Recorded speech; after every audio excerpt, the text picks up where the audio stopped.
Zarathustra is written, the philosopher cries out, Ye shall love peace as a means to new war, and the short peace more than the long.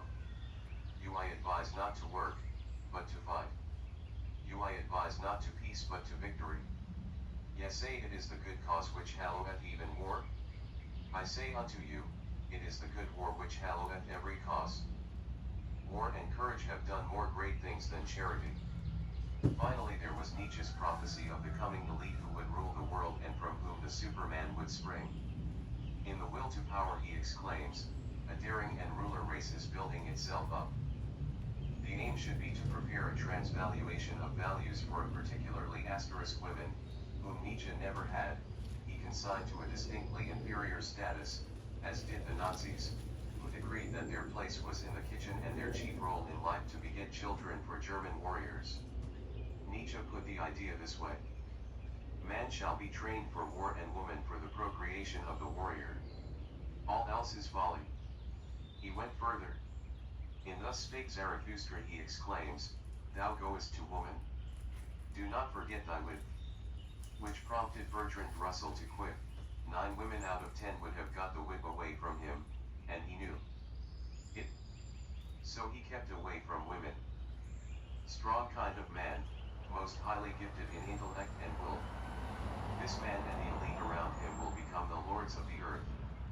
Such rantings from one of Germany's most original minds must have struck a responsive chord in Hitler's littered mind. At any rate he appropriated them for his own, not only the thoughts but the philosophers. Penchant for grotesque exaggeration, and often his very words.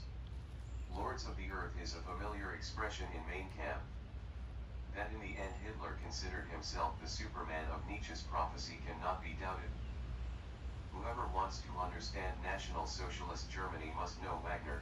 Hitler used to say this may have been based on a partial misconception of the great composer, for though Richard Wagner harbored a fanatical hatred, as Hitler did, for the Jews, who he was convinced were out to dominate the world with their money, and though he scorned parliaments and democracy and the materialism and mediocrity of the bourgeoisie, he also fervently hoped that the Germans, with their special gifts, would become not rulers, but ennoblers of the world. It was not his political writings, however, but his towering operas, recalling so vividly the world of German antiquity with its heroic myths.